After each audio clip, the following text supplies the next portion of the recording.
His secret weapon. Quite ironic in a sense. You came here to hunt creatures and now you're tracking the most dangerous game of all. Man, it's the most dangerous game, minion.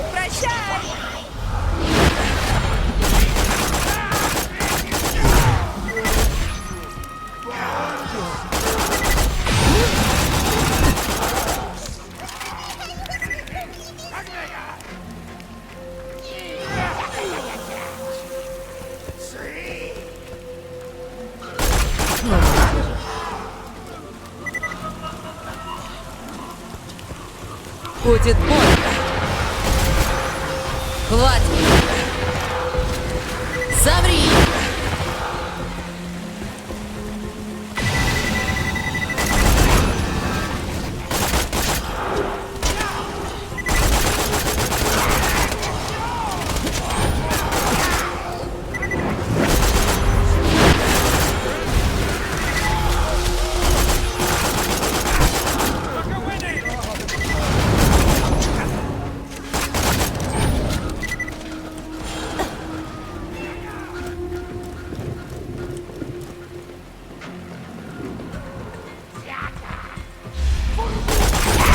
По заслугам.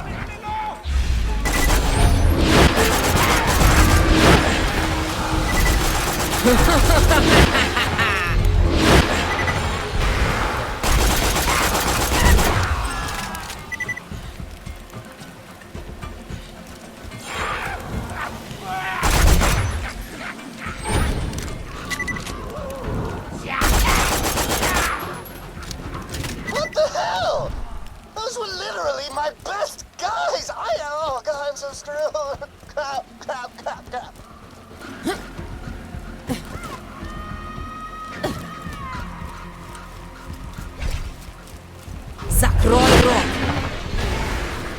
Ну что, получил?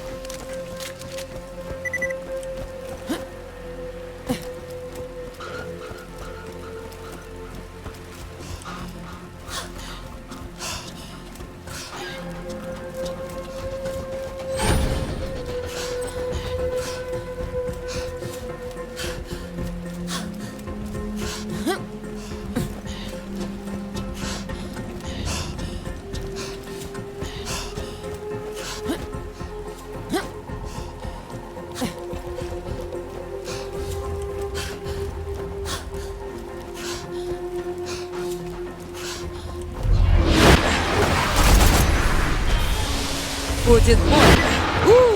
Ой! Эй, ты! Стой!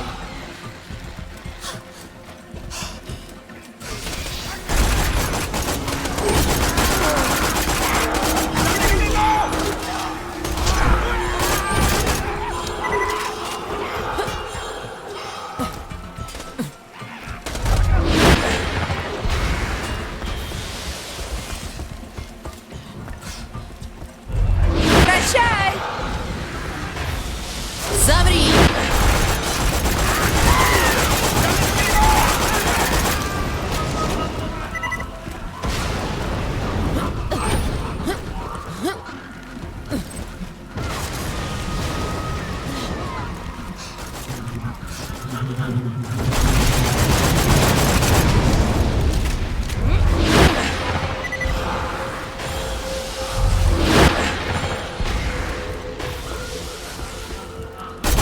Слабаки!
Пожалуйста, стой.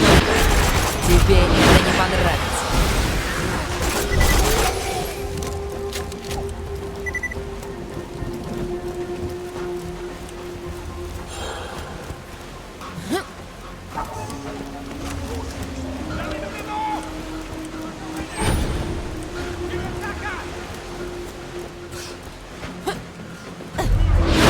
Пока-пока!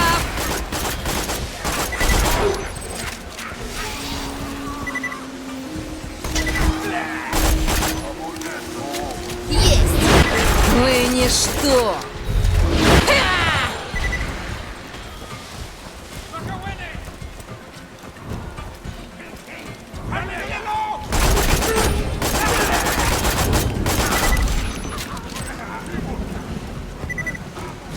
All right, you made it. Remember, the code is 134.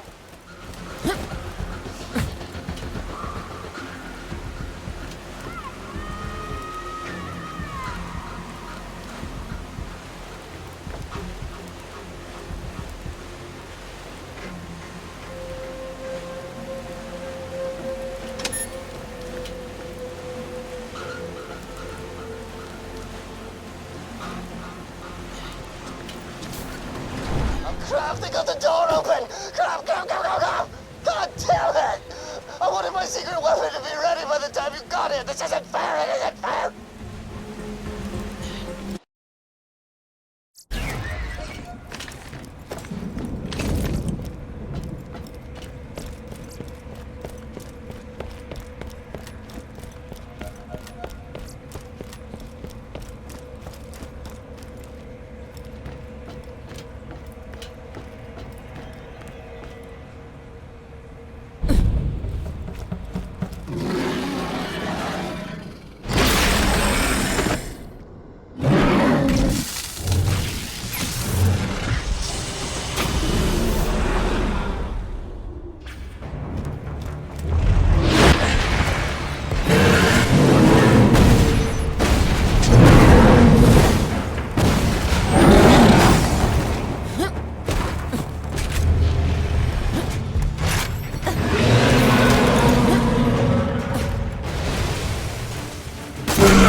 I'm totally terrified right now, but I think I've still got a chance to stop you, Vault Hunter. You may be a walking apocalypse, but I've got my brains, and my guns, and this ship! I may just have a chance again!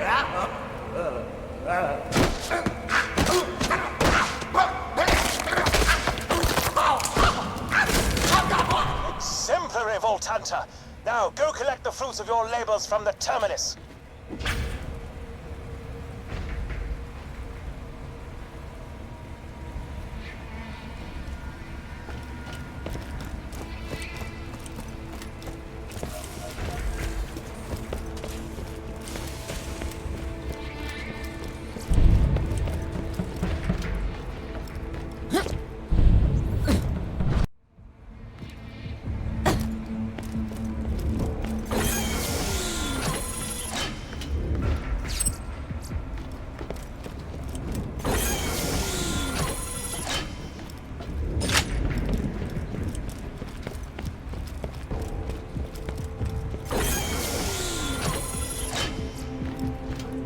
Это прекрасно.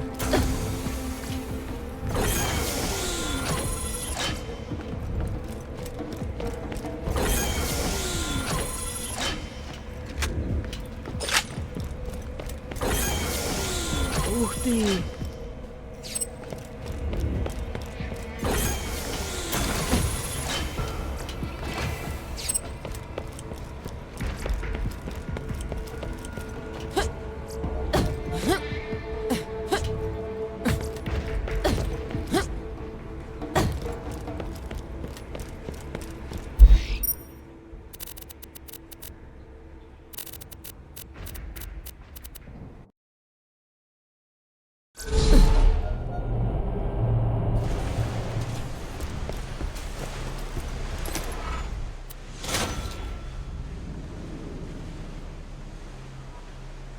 Imagine, if you will, a stalker the size of a small food.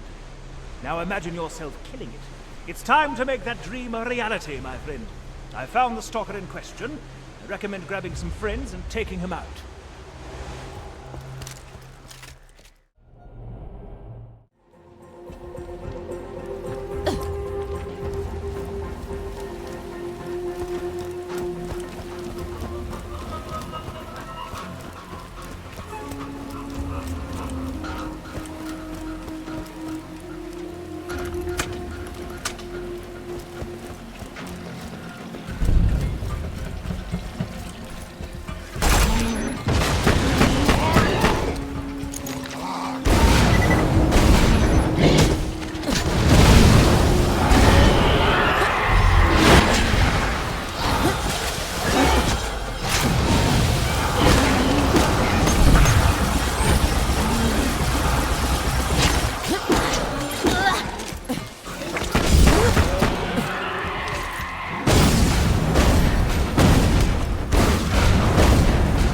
Это было не так уж сложно.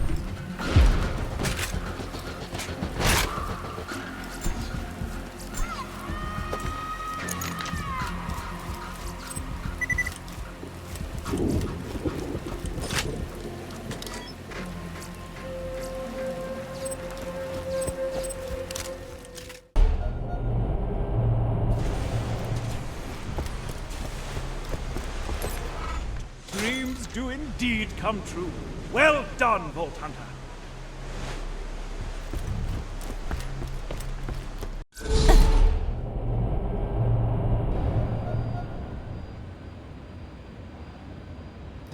Welcome to the Torn Corporation's Hunger for Violence Extravaganza!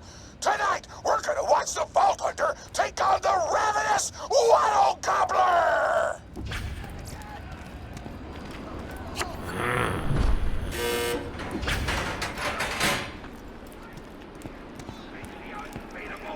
Delicious!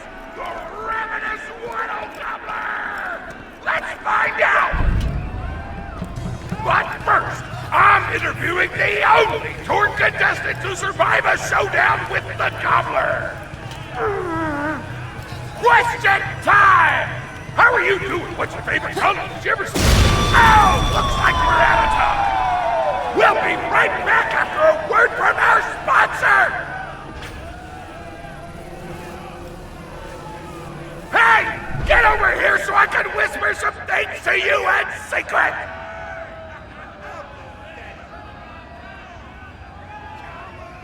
Real talk, the Gobbler fight is rigged.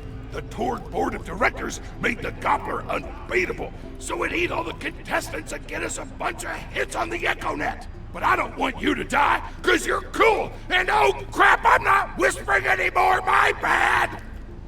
You gotta get into the kitchen, kill everybody, and poison the Gobbler's food. Once the poison takes effect, you can kill him. Also, I want him dead so I can eat him! He looks delicious!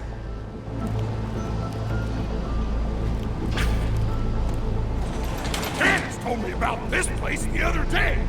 She's pretty awesome. Blood isn't shooting out of her face holes. And we're back. The Vault Hunter's in the kitchen, but today there's a new item on the menu. Murder! Vault Hunter, kill the chefs!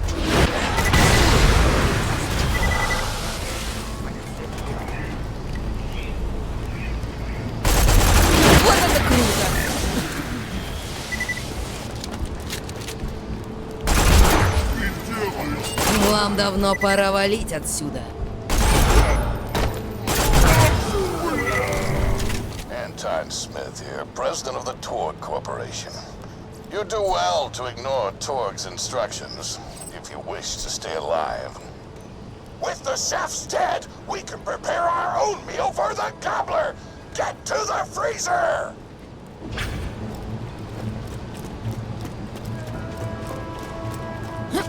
Damn, that door's locked! Let me activate my remote lockpicking program!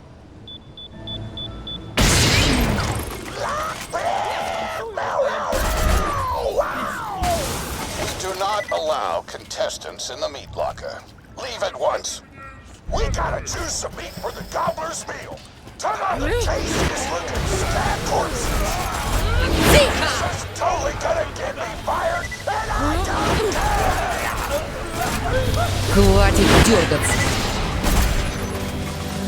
My mouth is watering!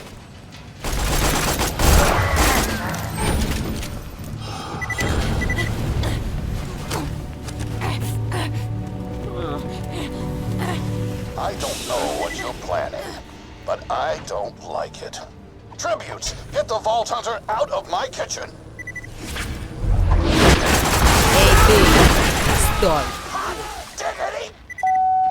Those dudes didn't stand a chance. You almost feel bad for them, but then you start laughing because you were technically acting in self-defense, so screw them! Violence doesn't solve anything except for all the things it does!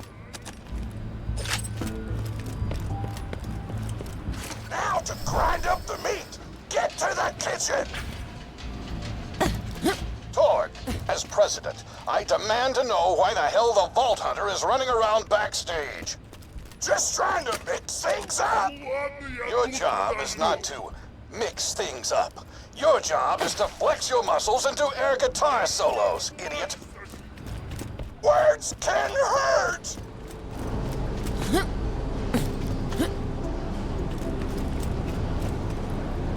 Let's get a grindin'!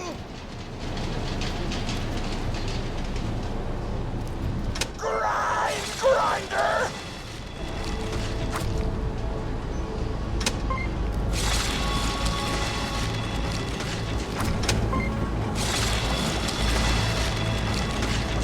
Delicious!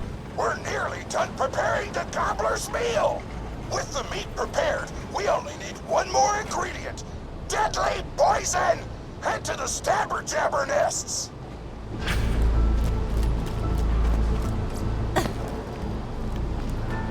I ran out of explosives, so I'm actually going to open this door remotely without blowing it up!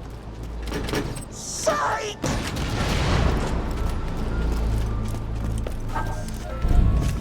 You know you're following an idiot, yes?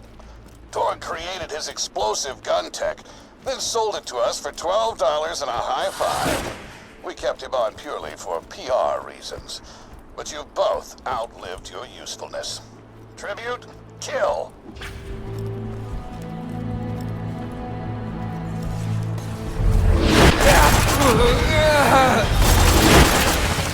When God closes a door, I blow it the up! Hey, make sure to get a slag weapon on the way. Smack the jabber nest to wake him up.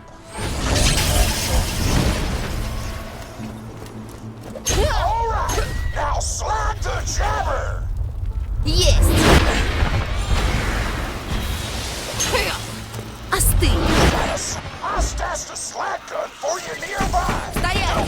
Ты You крут! gotta slag the jabbers before you kill them. Don't forget to slag them before you kill it, before the slag wears up. Tannis told me a single slag jabber clip would be enough to kill a monster the size of a planet. Вы So get a ничто! few more. Ха!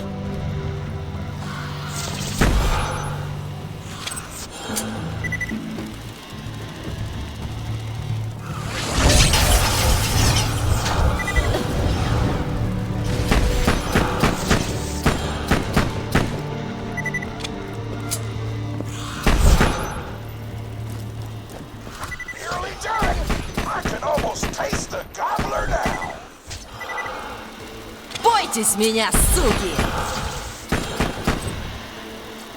Woo! You got all the glands! Now pop them into the gobbler's dinner and you'll be ready to fight them! Why do you insist on being a moron, Torg? This is why you lost a controlling share of your own company. I knew I should have killed you when I had the chance.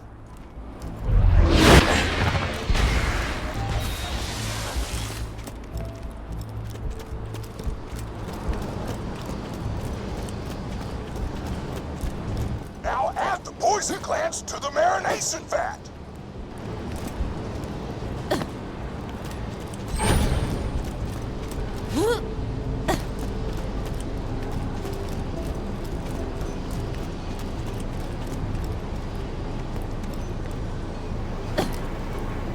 Hit that button to marinate the out of that meal.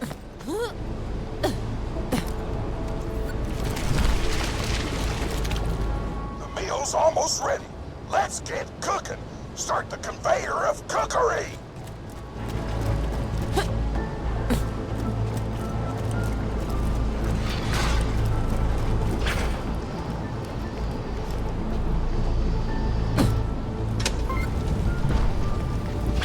That's it. You've gone off script one too many times, Torg. Today's meal is canceled. Chefs, shut down that oven. We can't stop now. Protect the oven. I swear by my abdominal muscles, I will eat the ravenous squirrel. Замри!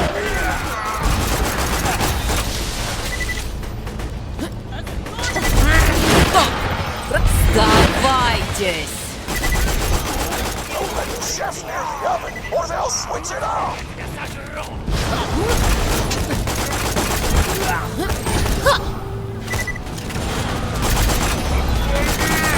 Прощай!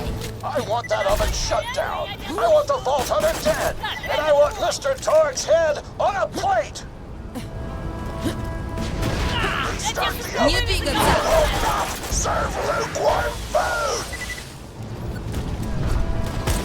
Don't let those food stuff destroy our culinary masterpiece.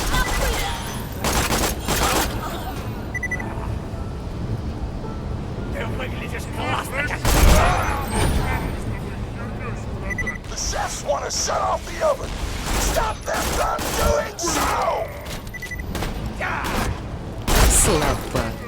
Будет больно.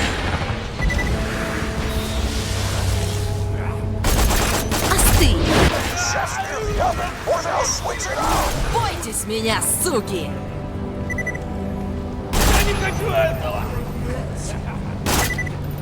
Food's done. Go get it.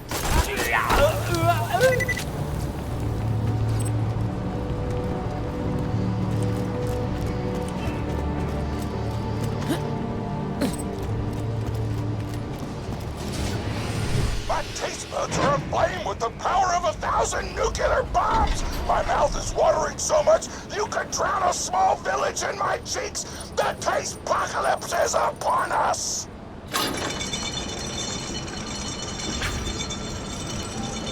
If you kill that gobbler, Torg, it'll be your last meal. The board of directors and I can guarantee that. You know why we made the gobbler invincible, Torg? So you could kill him. After dozens of failed attempts by other contestants, you were supposed to finally kill it on camera while wielding our most expensive guns. You would have looked like a hero. Why be a hero when you can eat one? You are the dumbest person in the world. I paid several other contestants to kill you if the gobbler can't, Vault Hunter. You and Torg will pay for your idiocy. Here comes the ravenous Waddle Gobbler! We've replaced this creature's normal food with poison! Let's see if he notices! He took the bait! Now just don't die until the poison takes effect! Waddle Теперь это не понравится.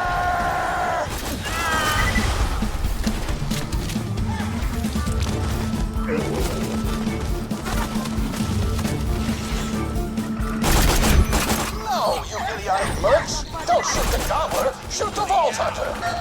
The Давай poison's как-нибудь working. повторим. It's working. The gobbler is killable.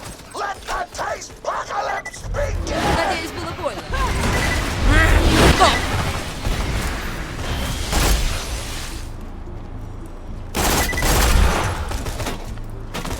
This is your last chance, Torg. Call this off, or you're out of the company. Whatever, I'll just work for Moxie and blow things up. Pro boner.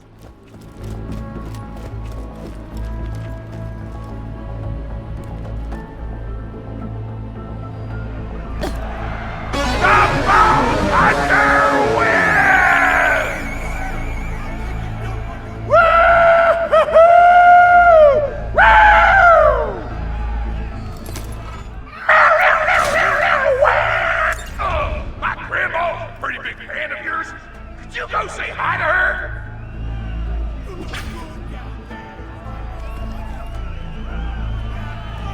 Did you hear they might release a new Bunkers and Badasses update? I'm super stoked. Oh man, it's the Vault Hunter! You are awesome! Didn't you fight Terramorphous? I fought a big creature like that once. He was a big whale squid with 100 tentacles. You ever fought anything with tentacles? Oh, of course you have. Terramorphous had tentacles, how silly of me. Now, where was I? I am so sorry. All right, the whale creature. His name was Blowhole the Apocalypse. I called him the Apocalypse for short. And he attacked my hometown of Tsunami's Edge when I was but a little girl. You ever been to Tsunami's Edge? Great town, nice beaches, great food, and the cost of living is just so low.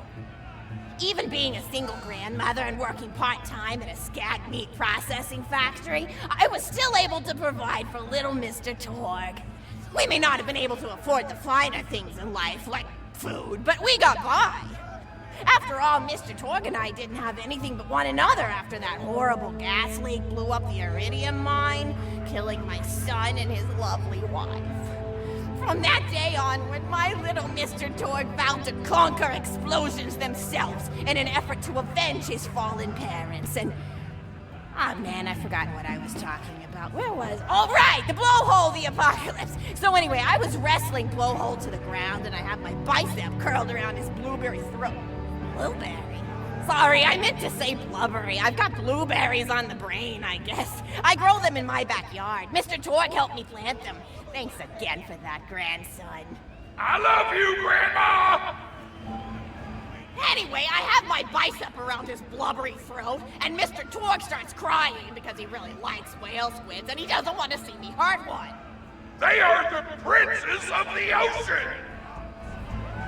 So I let the whale go after giving it a punch in the eyeball so he'll remember me, and it swam away into the ocean. And then I had Mr. Torg drive me to the ice cream parlor. He got me Rocky Road, because Rocky Road's my favorite. I'm extremely partial to the way the marshmallows act like little landmines of flavor amidst the battleground of chocolate. What's your favorite flavor of ice cream? Is it pistachio? I bet it's pistachio. Oh, that reminds me! You'll never guess who I saw today! Pistachio the Amazing! He's a magician who studied under Crazy Earl, so he's got that weird mustache, you know, but I saw him make a rack hive disappear. A whole rack hive! I said to Mr. Torg, Mr. Torg, wasn't that amazing? And he said, yes, it was, Grandma. Didn't you say that high five? You remember saying that? I remember, Grandma. And we stood in line afterward and got his autograph, and I thought I had it somewhere around here, but it's probably in the attic. I really ought to go up there and clean it out one of these days. I have so many little keepsakes up there. You're paying attention, right? Say, what's my favorite flavor of ice cream?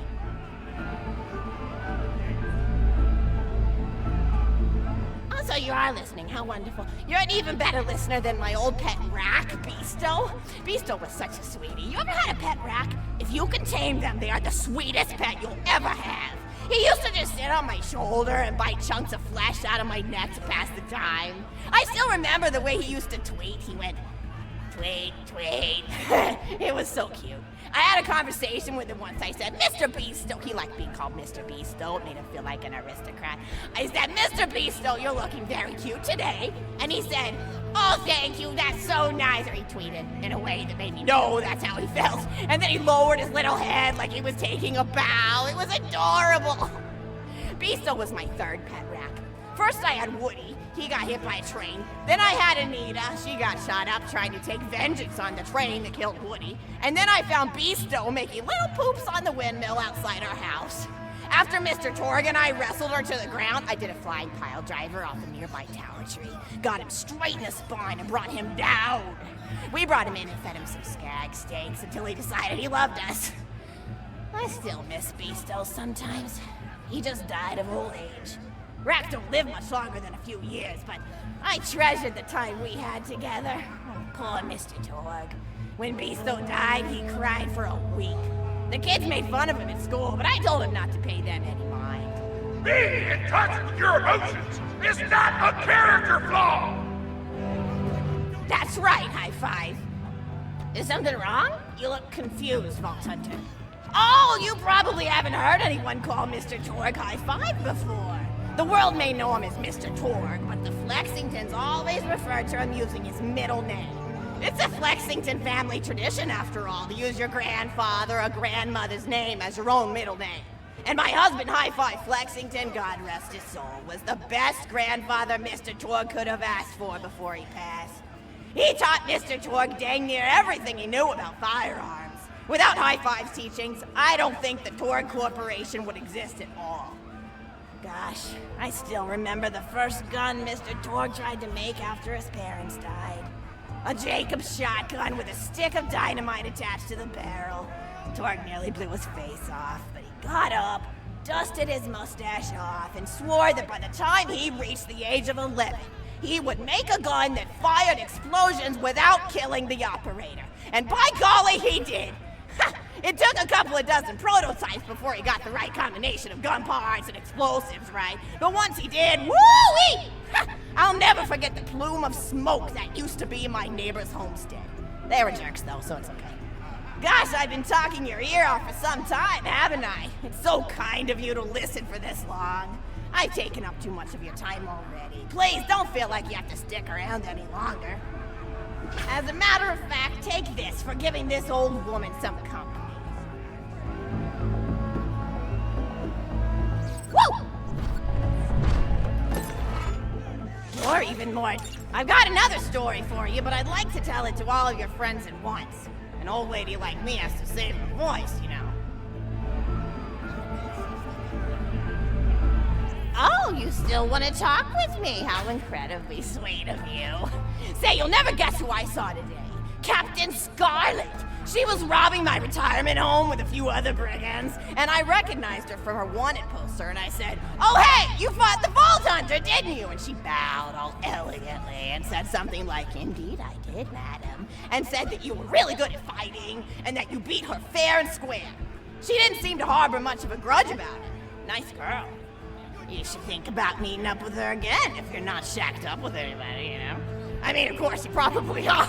Gorgeous hunk of a Vault Hunter like you. I bet you're beating away suitors left and right. Look, you're blushing. Oh, I could just eat you up. Mr. Torg was so scared of trying to get a date for such a long time. He used to go to parties in high school and just stand in the back without talking to anybody. I am an introvert!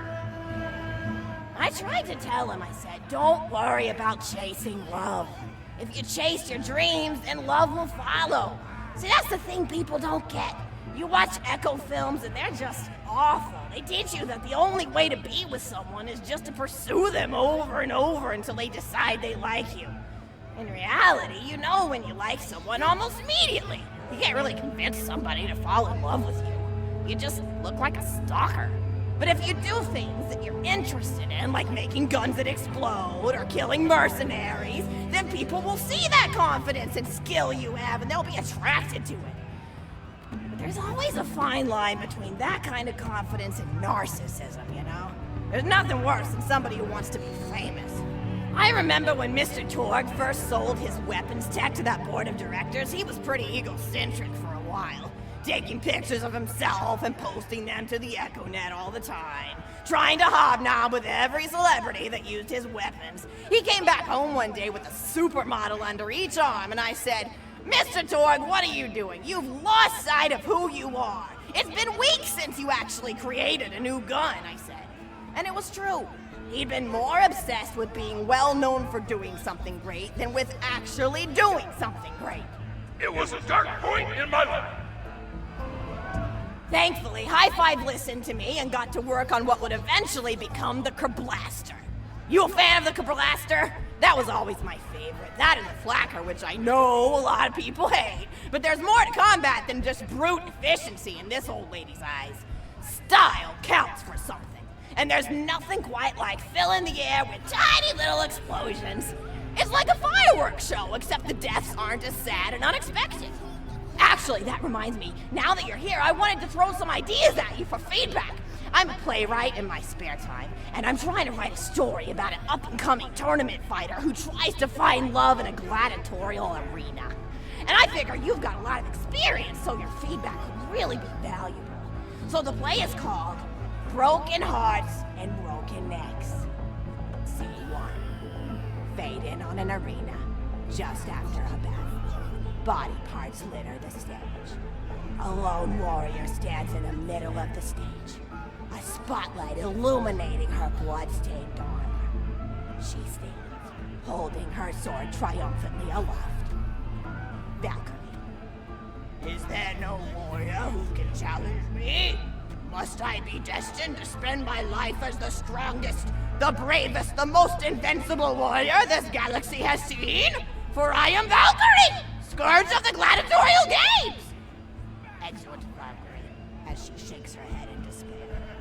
From stage left, enter Nodal, a janitor with a heavy heart and an even heavier conscience.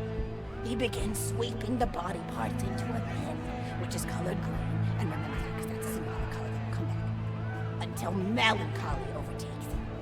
He drops his push broom to the floor and falls to his knees before delivering a heart-wrenching soliloquy. The blood cannot be washed away. Not before and not now.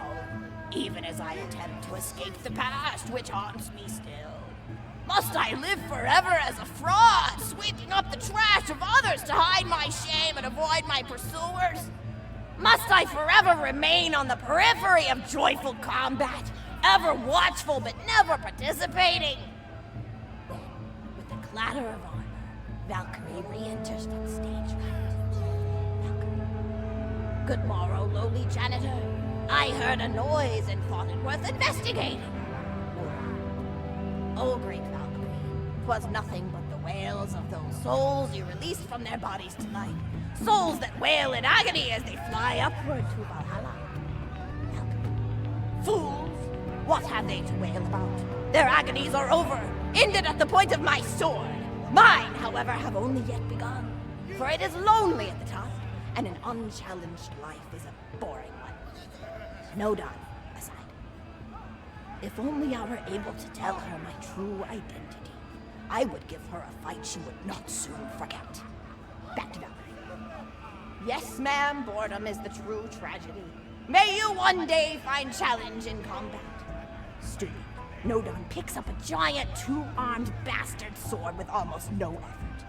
Valkyrie, aside. What is this? Extra Nodal. Stage left. Valkyrie. What strength this janitor possessed? Who is he to pick up a bastard sword with but 2 fingers? What hidden power does he hold? What secrets does he keep? I will endeavor to uncover his past in the hopes that our swords may cross in battle! Exeunt. End of scene. Scene 2. The interior of the governor's house. The table is set with myriad teas and biscuits. Oh, I'm so sorry. I didn't even ask you for the feedback on the first scene. Did you like it?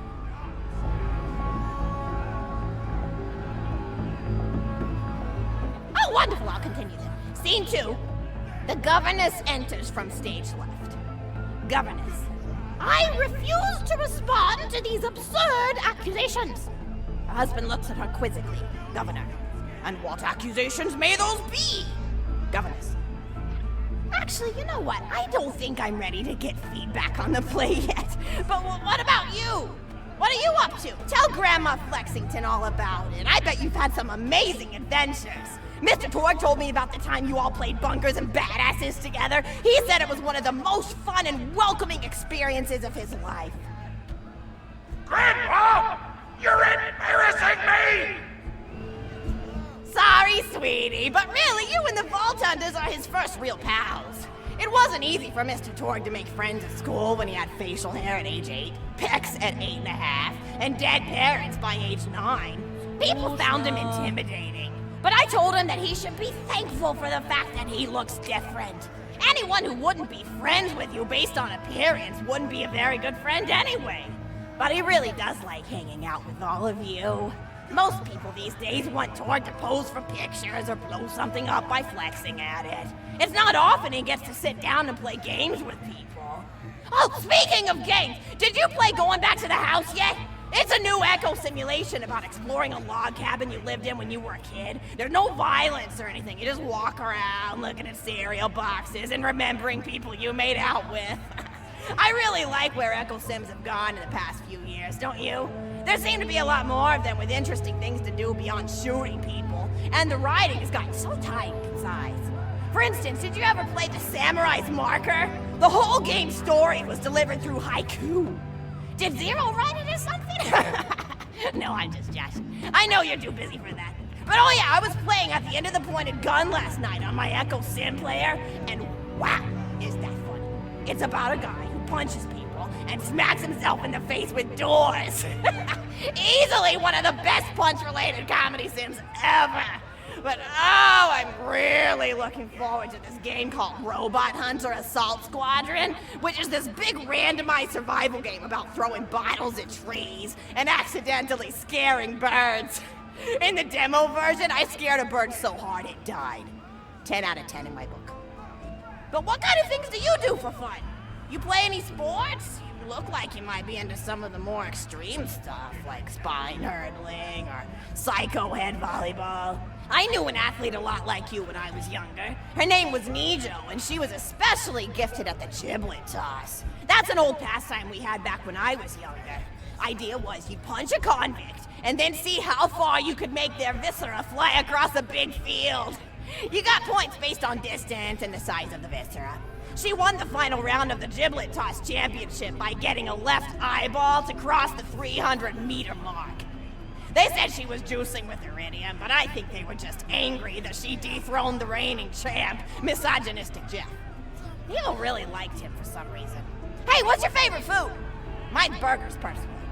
People look at you like you're a pleb or something when you say you like burgers, but just think of all the things you can do with them. You can change out the patty, play around with the toppings, change what sides you have. You ever have a burger with veggie chips? Gosh, I all but forgot about fries for about a year after I discovered the veggie chip combo. And I'm not a vegetarian or anything, but those veggie patties they make on the more upper class worlds are crazy good. Better than real meat if you cook it right. Mr. Torg tried to be vegetarian once after he saw a fluff bear get run over by a truck. How long did you last again? 12 seconds! Barely even finished the word vegetarian before he lunged at a skag chew I was holding in my left hand. Nearly lost a finger. Granted, he's always been partial to skag chews or skag bacon. Don't know why, since I always felt like skags tasted like old tires and vomit. But to each his own. Taste is a funny thing. People say your taste buds get more refined as time goes on, but they actually get worse and worse. So when Mr. Torg used to refuse vegetables as a kid, it's because he was actually tasting how awful they were.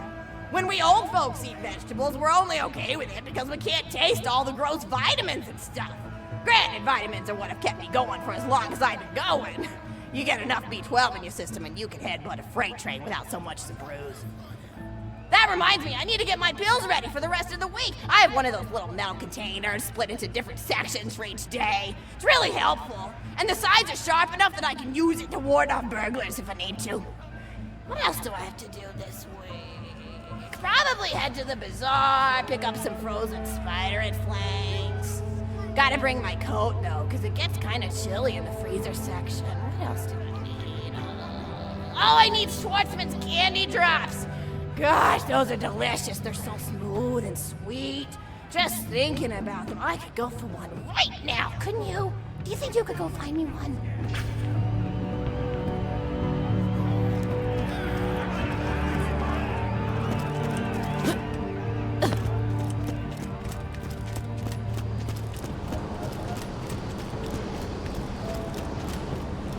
Еще одна голова в мою коллекцию.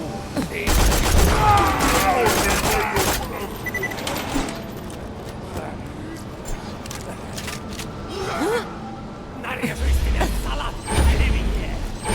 Моя мама была ништяк, пока не свихнулась.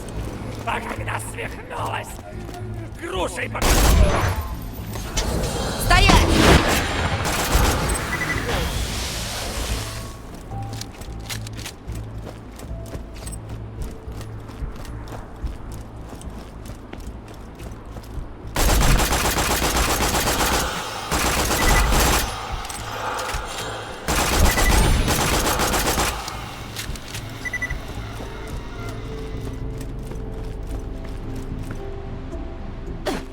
Schwartzman candy drop. Grab it for me, will ya? Oh, I can taste it already. Безбашенный! Было круто! Oh, wonderful. Bring it back here and I'll finish my story.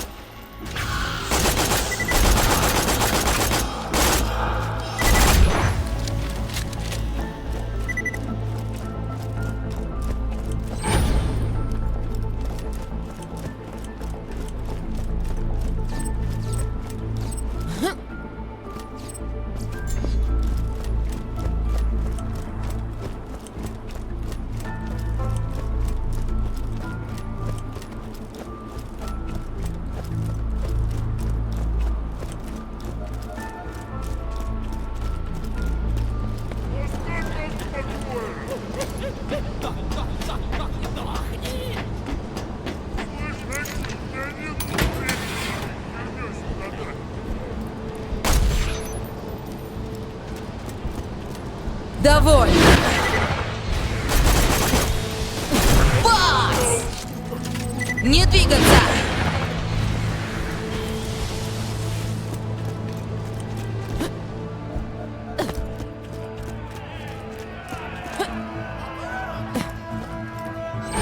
Thank you so much! I'll eat this later while sitting by the fireplace telling Mr. Torg stories of days gone by.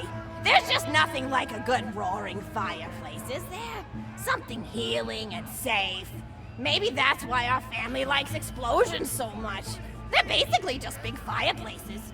Every explosion feels just like coming home. Oh, maybe that'd be a good slogan for the Torg Corporation. Don't you think, High Five? Oh, don't be silly. It's a wonderful slogan and you know it. I used to come up with slogans for a living when I was in my teens. I came up with the jingle for Professor Gunsight's Can't Miss Scopes. How'd it go again? Oh yeah! If you try to shoot but you miss a lot, then give Professor Gunsight Scopes a shot. And then they played a gunshot sound effect and someone going, ah! It was cute. But gosh, I've been talking for a while now, haven't I? Thanks for bringing your friends to listen to an old woman ramble for a while. I can't tell you how great it is to have somebody new to talk to, especially a vault hunter. Oh, and one more thing! No, actually, that can probably wait. Just something about vaults and the end of the universe. Anyway, here. I always spoil my friends, just like I spoiled my grandson.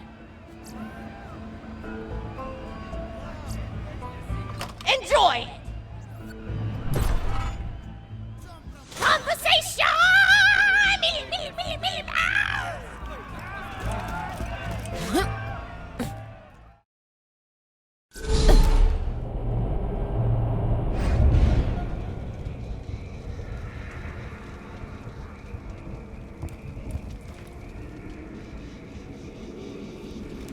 Welcome to Hallowed Hollow, the only community for Pandora's exiled and retired undead. I'm the town's lookout, TK Baja. Why don't you come on and find me, would you? Just follow the sound of the blind redneck zombie's voice.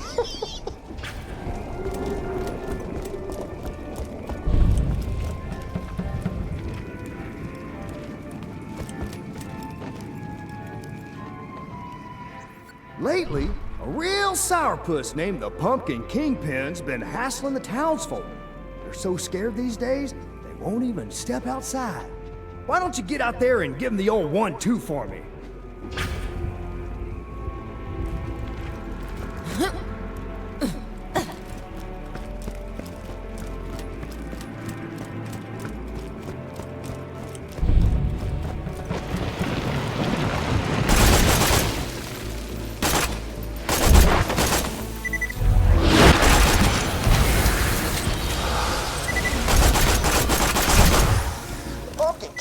Should be in that clearing on the other side of that gate.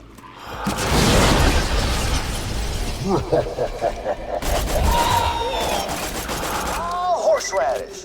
The Kingpin must have cast a locking spell on this gate.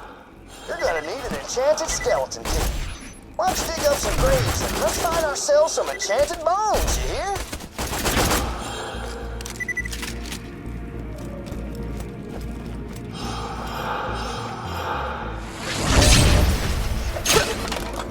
Looks like an enchanted skeleton right there. Watch, that's one of the enchanted bones you'll need. Once you find the others and make the key, you'll be able to go toe-to-toe with the Pumpkin Kingpin himself. Yeehaw!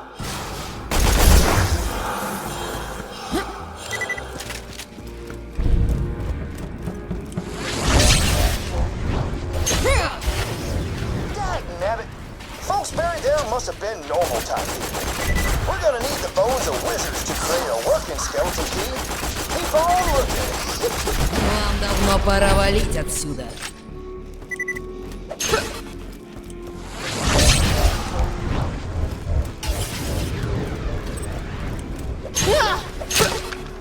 You done found another enchanted skeleton. Great! Only one more bone piece left, and then you can make yourself a skeleton key.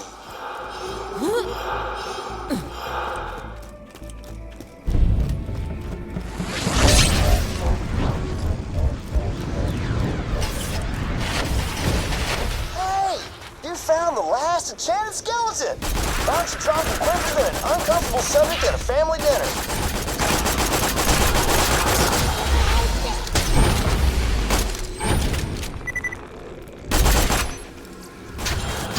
Alright! Now that you got all the enchanted bones, why don't you head to the blacksmith's and forge yourself a skeleton key? While you're there, tell Sully the blacksmith that I said hi. Ни шагу дальше. Вот это круто. Сдавайтесь.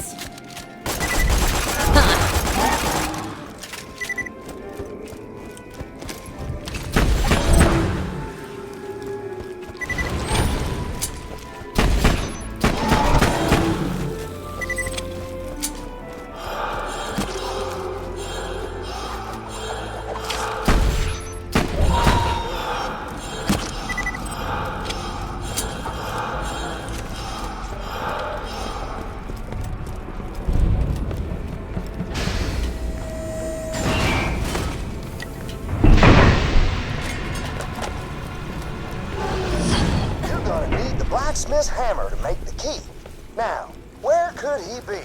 Sully? Hey, Sully! You got a customer over here?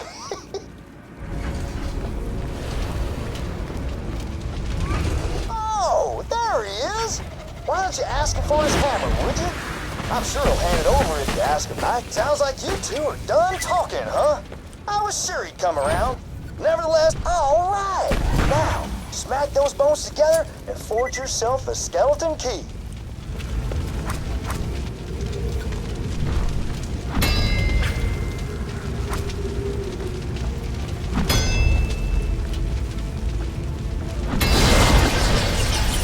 Now that you've got the key, you can find the Pumpkin Kingpin's lair and make the rivers run orange with pumpkin guts.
This is definitely where the Pumpkin Kingpin lives, but he ain't here.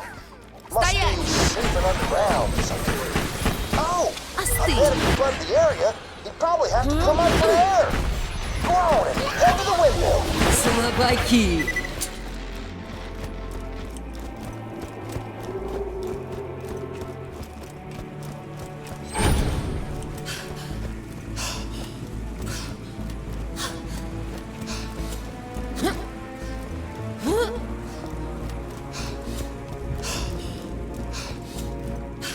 Windmill ain't working, is it? Oh, great horny toads. Must be the scrap nested up there in the blades. Better clear them all out. I'm sorry. I bet this is frustrating for you. Those abominations there were made by good old Dr. Zed. Speaking of which, have you seen Zed or Ned lately? What about Ted? Oh, wait. I'm so sorry. We ain't supposed to talk about the Forbidden Brother. My bad.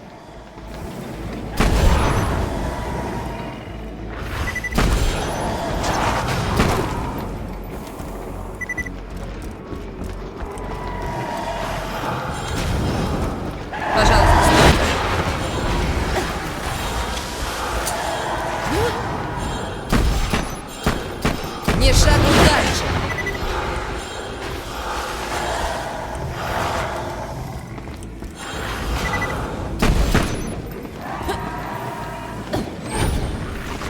The Spikos and Scraps are legends of the creature who kicked him out of the Iridium Blight. Said there was a real big, small, or normal-sized man or woman, and that there was 1 to 4 of them. The legends are pretty vague.